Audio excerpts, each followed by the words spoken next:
اعوذ باللہ من الشیطان الرجیم بسم اللہ الرحمن الرحیم اللہم صل علی محمد و آل محمد۔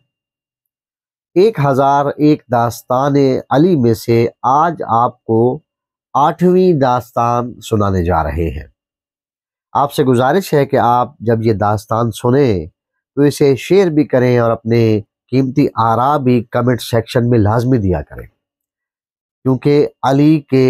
ذکر کو جہاں سننا عبادت ہے، وہاں اس ذکر میں اگر آپ کچھ لکھیں گے تو وہ بھی عبادت قرار پائے گا۔ 8ویں داستان کچھ یوں ہے کہ امیر المومنین مولا علی علیہ السلام نہج البلاغہ کے خطبہ نمبر 192 میں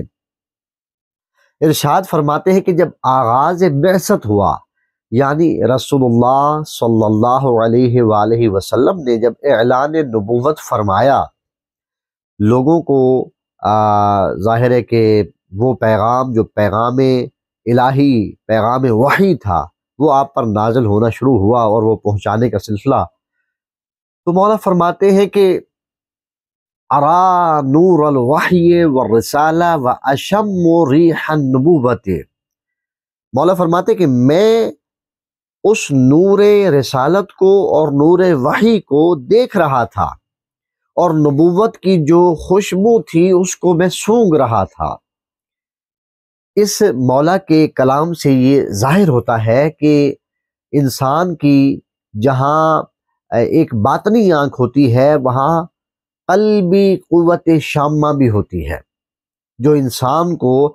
مدارج باطنیہ میں درجہ بدرجہ بلندی عطا کر سکتی ہے۔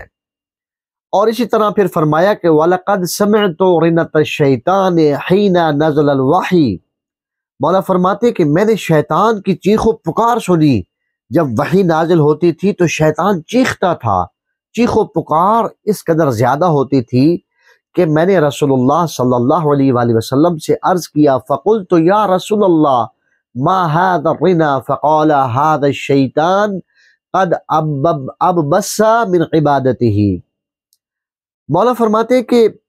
جب وہ شیطان کی چیخ و پکار زیادہ ہوئی تو میں نے اللہ کے رسول سے پوچھا کہ یا رسول اللہ، یہ چیخ و پکار کس چیز کی ہے؟ تو رسول اللہ صلی اللہ علیہ وآلہ وسلم نے فرمایا، اے علی، اللہ نے جیسے وحی کا نزول کیا تو وہ جو اس کی اتنی عبادت تھی ہزاروں سالوں کی، وہ